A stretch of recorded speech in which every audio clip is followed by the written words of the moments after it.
Halo Bu Deni, Mbak Deni apa kabar? Halo, baik, baik Ya, Mas Edwin. Ya, nah ini kebetulan juga sudah beberapa banyak sekali pertanyaan yang mengenai kapan gelombang 4 ini dibuka, kapan mengenai insentif ini bisa dikeluarkan. Jadi mungkin Mbak Deni bisa memberikan penjelasan mengenai hal ini. Silakan Mbak Deni.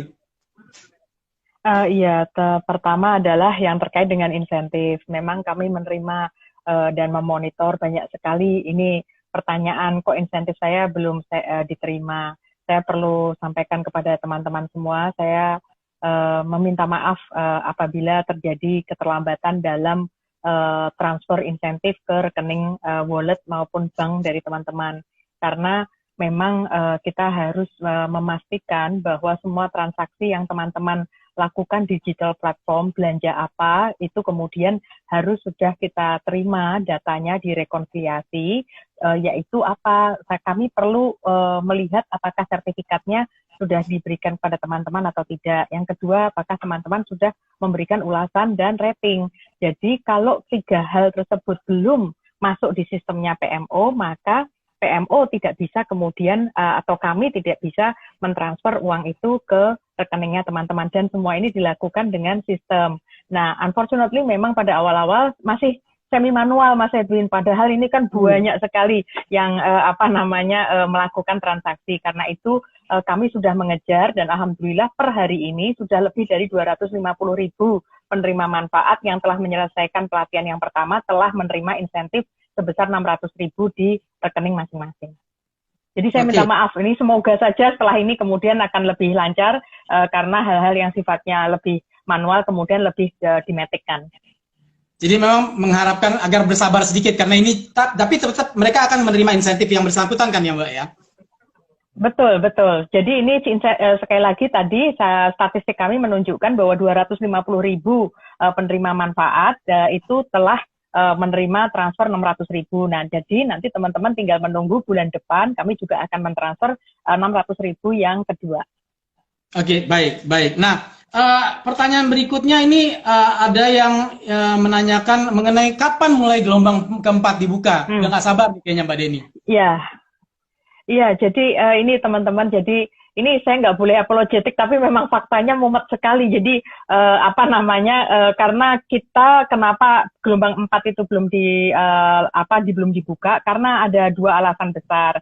Alasan yang pertama itu adalah kami terus terang aja memberikan kesempatan lebih kepada nama-nama yang diusulkan atau mereka yang diusulkan oleh kementerian lembaga sebagai mereka yang katakanlah diprioritaskan untuk mendapatkan. Misalnya saja mereka yang tercatat di PHK atau kemudian mereka yang dirumahkan. Yang kedua adalah pekerja di sektor misalnya saja pariwisata dan kemudian industri dan lain sebagainya. Nah, ini kan kementerian lembaga memang sudah memberikan datanya kepada kami, tetapi kami ketika memproses dari pendaftaran yang ada di website, rupanya tidak terlalu banyak yang mendaftar ke sana. Jadi dengan kemudian memperpanjang waktu ini, kami harapkan kemudian bisa mulai melengkapi lah pendaftaran yang ada di website. Yang kedua adalah memang tadi urusan rekonsiliasi transaksi dan yang kedua adalah pembayaran insentif, rupanya itu membuat pening juga dari tim IT kami. Jadi perhatian tim IT kami kemudian terpecah menjadi dua. Jadi fokus kami juga kami menyelesaikan backlogs yang terjadi di sistem kami. Jadi ini semoga saja sampai dengan nanti Lebaran ini itu sebanyak mungkin backlogs yang dari gelombang 1, 2, 3 itu bisa diselesaikan, dan setelah Lebaran yaitu Selasa kita bisa kemudian buka lagi untuk gelombang keempat. Baik, nah ini ada juga pertanyaan nih, saya tuh gagal terus dalam setiap gelombang itu bagaimana ya? Kok saya gagal terus? Bagaimana saya bisa ikut pelatihan kartu prakerja ini? Jadi begini, memang ini juga tambahan lagi. Ketika ini karena kan hal yang baru dan usia dari manajemen pelaksana juga baru 2 bulan, kemudian tim IT-nya juga masih kecil. Nah, jadi ketika kemudian ini dilakukan pendaftaran, kami kemudian baru pertama kali itu juga melihat begitu banyak katakanlah hal-hal yang dihadapi, kesulitan yang dihadapi oleh teman-teman pendaftar kartu prakerja. misalnya saja dari verifikasi email, dari verifikasi KTP, dari verifikasi nomor telepon, sampai kepada upload selfie, fotonya, dan seterusnya. Nah, jadi ketika kami mengidentifikasi itu kan kemudian, oke, bagaimana ya cara kita tim IT bisa kemudian memberikan solusi supaya teman-teman katakanlah bisa kemudian dipermudah, dan kita juga bisa detect ini. Nah, terkait dengan yang kegagalan tadi, bisa saja bahwa gagalnya itu karena selfie-nya tadi yang kemudian tidak lolos face matching. Nah, tim IT sedang bekerja untuk membuat prosesnya itu bisa kemudian agak mundur lagi, teman-teman. Jadi nggak join batch saja, tetapi mundur satu tahap, yaitu untuk meresubmit foto dari selfie-nya supaya kemudian lebih jelas, lebih terang, tidak miring, tidak kacamataan, dan seterusnya. Nah, jadi ini teman-teman mohon bersabar. Ini tim IT sedang kemudian akan membuat fitur ini. Yang kedua adalah, ini teman-teman, kalau misalnya teman-teman itu terdata di dalam data dari Kementerian Sosial sebagai penerima manfaat bantuan sosial, maka sesuai dengan arahan dari komite yang menetapkan kebijakan Kartu Prakerja, teman-teman tidak bisa menerima Kartu Prakerja karena memang uang APBN terbatas. Kita ingin pastikan bahwa mereka yang telah ada di DTKS dari Kementerian Sosial itu kemudian istilahnya bersabar dan tetap dengan bantuan dari sana, sedangkan prakerja itu untuk mereka yang belum mendapatkan bantuan dari pemerintah itu. Oh, baik, supaya jangan double ya bantuannya gitu ya, Mbak ya? Betul. Baik. Jadi barangkali satu dari dua alasan tersebut, Mas Edwin, yang itu membuat teman-teman katakanlah tidak. Itu yang ketiga, ini saya jadi lupa. Jadi ketika teman-teman itu join batch, yang batch pertama itu Mas Edwin itu diikutin oleh 2 juta orang, tapi kan yang diterima sekitar 168.000. Yang kedua yang join batch itu 1,4 juta, yang diterima sekitar 288.000. Yang ketiga yang join batch itu 1,55 juta. Nah, jadi yang diterima adalah 2,5. Jadi teman-teman memang harus bersabar. Karena apa? Karena memang yang mendaftar dengan yang diterima itu memang rasionya adalah seperti yang teman-teman lihat tadi. Jadi memang tetapi kami dari manajemen pelaksana sudah berusaha untuk kemudian menciptakan sebuah algoritma yang itu katakanlah bagi teman-teman yang mendaftar dari batch ke batch itu kita akan bobot lebih supaya kemudian teman-teman more likely untuk kemudian mendapatkan. Tetapi sekali lagi ini teman-teman memang kita harus legowo, orang Jawa mengatakan, karena ya memang yang mendaftar dengan yang bisa didanai oleh pemerintah itu terbatas. Nah, untuk mereka yang gagal pada gelombang pertama, kedua, dan mungkin ketiga, itu bisa tahu nggak sih apa sih kesalahan mereka gitu loh? Karena kan kadang-kadang nggak tahu apa sih salah saya sehingga saya nggak bisa gagal di gelombang 1, 2, dan 3. Bisa ketahuan nggak sih, Mbak? Kalau ketahuannya adalah yang pertama, ya kalau tarik mundur tadi adalah simply bisa karena tidak ada masalah di soal selfie-nya, tidak ada masalah di DTKS-nya, tapi nggak kepilih aja karena saking banyaknya tadi peserta yang mendaftar. Nah, jadi itu bisa saja. Karena tadi kan kalau misalnya saja hanya 288.000 padahal pendaftarnya adalah 1,5 juta, berarti kita bicara 1 dari 5 orang kan yang mendapatkan. Berarti 4 orang nggak mendapatkan. Nah, yang kedua adalah memang kami belum memberikan notifikasi yang khusus, yaitu bahwa Anda gagalnya ada di selfie-nya, sehingga kemudian bisa resubmit selfie itu. Yang ketiga adalah yang di TKS. Kami memang, karena ini Mas Edwin begitu gagal itu, kemudian kan kalau misalnya mau memberitahu teman-teman, itu either pesannya itu embedded di dalam sistem, atau kita SMS. Tapi kalau kita SMS, kita tambah ongkos.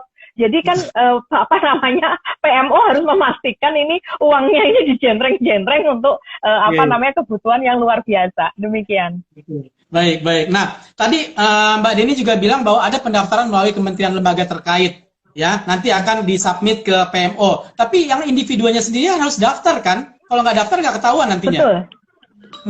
Betul. Jadi tidak ada, ini saya tegaskan kepada teman-teman yang menonton acara ini, bahwa PMO, manajemen pelaksana, tidak ada yang namanya pendaftaran itu lewat jalur belakang. Nggak ada. Semuanya adalah lewat depan. Jadi ini sangat fair. Tidak ada hengki-pengki, tidak ada yang KKN, yang gitu-gitu, nggak ada. Jadi kementerian lembaga itu mengusulkan, tapi kemudian nomor induk keluarganya atau kependudukannya itu kemudian kita bisa identifikasi, dan begitu pesertanya itu mendaftar, itu kemudian kita prioritaskan. Nah, jadi sifatnya adalah memprioritaskan dan harus tetap mendaftar lewat website. Nah, sekarang untuk mereka yang berminat untuk menjadi lembaga pelatihan, apakah mereka bisa mendaftar langsung atau harus melewati platform atau bagaimana? Nah, kalau ini lembaga pelatihan, tadi yang contohnya seperti yang tadi barusan diwawancara oleh Mas Edwin ya. Jadi kalau lembaga pelatihan, itu mendaftarnya mereka adalah lewat si digital platform. Jadi ini 8 ini sekali lagi kita, jadi pelatihan itu tidak oleh yang 8 ya teman-teman, tapi 200 lebih dari lembaga pelatihan. Dan ini banyak terus lembaga pelatihannya yang berminat untuk bergabung dalam ekosistem prakerja. Jadi kalau teman-teman punya modul bagus, silahkan kemudian menghubungi satu atau semua dari digital platform yang ada, dan kemudian teman-teman tinggal memenuhi persyaratan oleh masing-masing digital platform itu. Sedangkan PMO itu nantinya setelah teman-teman di-approve oleh digital platform, kemudian digital platform akan memberikan kepada PMO, PMO kemudian akan meng-approve itu sesuai dengan syarat-syarat administrasi yang ada di dalam Permenko. Nah ini Mas Edwin saya perlu sampaikan bahwa teman-teman yang ingin mungkin berdonasi karena mungkin teman-teman memiliki katakanlah organisasi sosial atau profesi yang luar biasa dan merasa ada modul yang bagus dan mau mendonasikan, silahkan kemudian teman-teman sampaikan kepada digital platform bahwa harga dari pelatihan itu Rp1. Itu bisa. Jadi ini kan Rp1 kan nilai gratis ya sebenarnya, dan berarti dengan 1 juta itu, 1 juta rupiah peserta yang dari bantuannya pemerintah, ini per anak bisa mendapatkan pelatihan 1 juta biji gitu loh. Jadi kita tidak perlu kemudian katakanlah harus bersih tegang antara mereka yang gratis dengan yang tidak gratis. Teman-teman kalau punya yang bagus silahkan masuk ke ekosistem prakerja. Ekosistem prakerja itu sifatnya inklusif dan encompassing. Jadi kita tidak eksklusif, silahkan saja. Nah kemudian saya perlu sampaikan bahwa di Sisnaker itu fee-nya atau komisinya Rp0. Jadi teman-teman kalau taruh Rp1 itu sudah cukup untuk kemudian bisa listed sebagai lembaga pelatihan yang ada di ekosistem prakerja. Jadi siapapun bisa bergabung, even itu berbayar bisa, ataupun dia sendiri mau menyumbangkan itu untuk bangsa negara gitu ya Mbak ya? Okay. Betul. Rp1 bisa. Ya. Iya. Nah, ini balik lagi ke pertanyaan yang tadi nih. Ini gelombang keempat kapan Mbak? Mulai dibukanya. Jadi gelombang keempat akan kita buka tanggal 26 setelah Lebaran langsung jedeng. Iya. Jadi setelah Lebaran teman-teman, mati gaya, udah kenyang makan ketupat, mainkan aja HP-nya untuk kemudian join batch 4. Ya. Tuh Sobat Prakerja, ingat ya setelah Lebaran langsung dibuka nih sama PMO dari tempatnya Bu Deni, tempatnya Mbak Deni untuk gelombang keempat. Nah ngomong-ngomong sampai akhir tahun ini ada berapa gelombang sih Mbak? Sekitar 30 Mas Edwin. Oh baik, ya, 30 sekitar 30 ya. Ya, masih banyak. Jadi ini bagus juga untuk memberikan kesempatan bagi saudara-saudara kita barangkali yang informasinya sampai kepada rekan-rekan agak terlambat. Jadi kita kenapa tidak merekrut langsung 5,6 juta peserta di depan, karena tadi bahwa kecepatan dan kemampuan untuk menyerap informasi dan juga kemampuan server kami dengan sistem informasi itu juga terbatas. Jangan sampai kemudian program ini bias kepada mereka yang siap secara teknologi maupun informasi atau akses teknologi informasi. Nanti kasihan dari teman-teman yang jauh-jauh, katakanlah itu belum sempat mengasup informasi, sudah habis dulu kuotanya karena tadi dibukanya first come first serve. Jadi karena itu kita pakainya adalah rekrutmen secara gradual. Ya. Nah tadi kan Mbak Deni bilang ini masih dalam perbaikan ya, sistemnya diperbaiki, terus masalah insentif tadi karena memang masih baru dan masih perlu ada perbaikan-perbaikan. Itu sampai kapan perbaikannya supaya ini bisa lancar semuanya? Wah itu saya hanya mengatakan itu continue. Tidak ada liburnya. Bahkan ini kan tim IT ini kerja terus ketika Lebaran untuk menyelesaikan backlogs. Karena ya itulah yang namanya teknologi informasi. Mereka bekerja 24 jam 7 hari dalam seminggu. Jadi ini adalah cara-cara baru bagaimana pemerintah mau melayani masyarakat. Jadi memang berbeda mungkin. Dan ini Mas terkait dengan pendaftaran misalnya saja bisa dilakukan sekali lagi 24 jam 7 hari dalam seminggu. Tinggal kemudian ya kita menutupnya kapan gitu ya. Karena bisa saja nanti saya menunggu arahan dari tentu saja komite ketika dibuka tanggal 26 apakah batch 4 akan ditutupnya Kamis seperti biasa ataukah Kamis minggu depannya lagi untuk allowing teman-teman katakanlah ketika nyupir nggak usah gegeran untuk kemudian pencet-pencet misalnya karena masih bersilaturahmi atau kemudian masih ya silaturahminya tentu saja terbatas ya. Jadi ini tenang lah gitu masyarakat bisa menikmati juga kegiatan atau hari besar ini. Ya. Besar ya, hari Lebaran. Ya, memang juga saya juga ingin mengingatkan buat sobat-sobat prakerja, jangan nanti tunggu last minute baru mau mendaftar, masih ada waktu kan. Biasanya kan orang nanti terakhir baru daftar, itu udah keburu orang lain masuk, nanti susah Mas ya, apa mendaftarnya. Jadi kalau bisa dari hari pertama dibuka langsung daftar gitu ya Mbak ya. Iya, atau kemudian ya walaupun puasanya sudah selesai tapi bangunnya adalah pas sholat tahajud atau sholat pas sahur, sehingga itu sepi Mas. Betul. Ternyata traffic nggak cuma di lapangan, di jalanan juga, tapi di sini juga trafficnya luar biasa ya. Betul. Baik. Nah, Mbak Deni, ada lagi nih, jadi ada banyak respon netizen mengenai ini kan pelatihannya yang di lembaga pelatihan dan di platform ini kayaknya ece-ece ya. Itu gimana tuh tanggapan Mbak Deni? Kalau saya sih gini ya, saya terus terang nggak mau punya prejudis apapun ya Mas ya. Karena begini, kita ini kan melayani banyak orang dari Sabang sampai dengan Merauke. Coba kalau saya tanyain sama Mas Edwin tahu nggak jenis pekerjaan atau usaha yang paling oke katakanlah di Kepulauan Pangkajenik? Wah, nggak tahu. atau di Bovendigul, atau kemudian di Kepulauan Nias, atau di Aceh Singkil, atau di Sukabumi. Kita nggak tahu persis. Jadi karena kita ini melayani sangat besar, melayani se-Indonesia, kalau saya sih terus terang rendah hati. Saya tidak ingin punya penilaian-penilaian kayak ini yang sophisticated, ini yang ece-ece. Saya nggak berani. Tapi tugas kami adalah menyediakan menu pelatihan sebanyak mungkin dari A sampai dengan Z. Silahkan masyarakat pilih sendiri mana yang paling cocok buat masyarakat. Nah, yang kedua adalah kita juga harus besar hati bahwa ini karena pelatihan yang sekarang ini kan dalam rangka merespon COVID. Jadi jenis pelatihannya yang mudah diaplikasikan buat saudara-saudara kita yang terdampak penghidupannya karena COVID. Kemudian kita juga tahu bahwa durasinya juga ada yang diperpendek supaya supaya kemudian menghemat katakanlah pulsa dan juga mereka mungkin butuh segera menggunakan uang insentif untuk menopang kehidupannya. Nah, jadi ini banyak sekali penyesuaian, ini bukan moda normal ya atau pola normal dari prakerja. Jadi saya sih besar hati terkait dengan itu. Dan saya tidak ingin menganggap enteng kursus-kursus seperti MS Word, Excel, bahasa Inggris, cara berdagang, cara jualan tadi, sales and marketing itu kan cara jualan doang. Nggak bisa, kita nggak boleh kemudian terlalu arogan terhadap itu. Kemudian bisnis pempek. Bukan soal membuatnya saja, tetapi katakan bagaimana kita bisnis pempek, bagaimana kita melakukan outsourcing dan segala macam. Nah, jadi saya mohon ini kita jangan hanya baca judulnya, tetapi mari kita lihat isinya. Dan yang kedua adalah sekali lagi kita melayani jumlah masyarakat yang sangat besar. Nah, baik. Nah, ini kan lebih yang kita obrolin dari tadi ini mengenai pelatihan-pelatihan ini bisa dijangkau secara online. Nah, terus gimana buat masyarakat yang tidak memiliki akses internet? Apakah ada juga pelayanan dari kartu prakerja?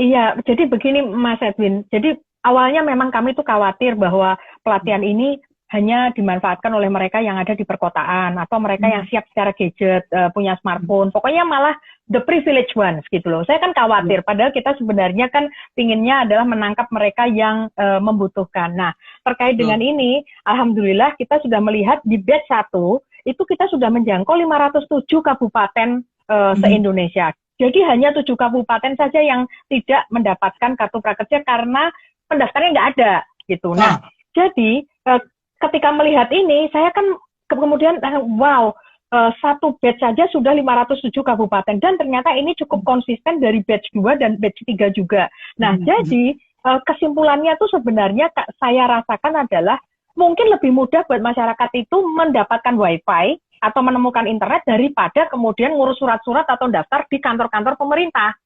Karena kalau kantor pemerintah mungkin tutup juga karena si COVID ini. Nah, jadi ini adalah cara baru bagaimana kemudian cukup temukan wifi dan kemudian pinjam atau pakai komputernya siapa atau smartphone-nya siapa untuk kemudian mendaftar. Nah, dan tadi saya sudah sampaikan pendaftarannya tidak semuanya di depan supaya tidak hanya dimanfaatkan oleh mereka yang siap secara teknologi. Yang selanjutnya juga dari PMO juga sudah bekerja sama dengan Pemda, di mana 5 SKPD juga memfasilitasi pendaftaran dan juga nantinya jika ikut pelatihan. Dan kita terus terang aja saya berharap Mas ini mumpung momentumnya itu kan sebenarnya adalah toleransi dan juga kesetiakawanan sosial ya, bahwa kita ini kan tahu tetangga-tetangga kita, Pak RT atau apa yang di sekitar RT kita ini yang mana yang katakanlah susah.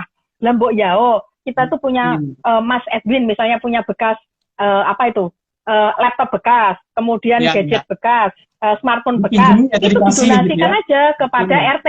Iya, supaya kemudian itu saudara-saudara kita, tetangga kita yang membutuhkan itu didaftarin, dibantuin, dipinjamin wifi dan segala macam, supaya kemudian mereka bisa mendaftar. Nah, kemudian yang terakhir adalah kita nanti kan begitu ini ada pelonggaran, kita akan melihat beberapa daerah yang bisa untuk kursusnya adalah offline. Jadi ini tidak hanya online tapi juga offline. Ya.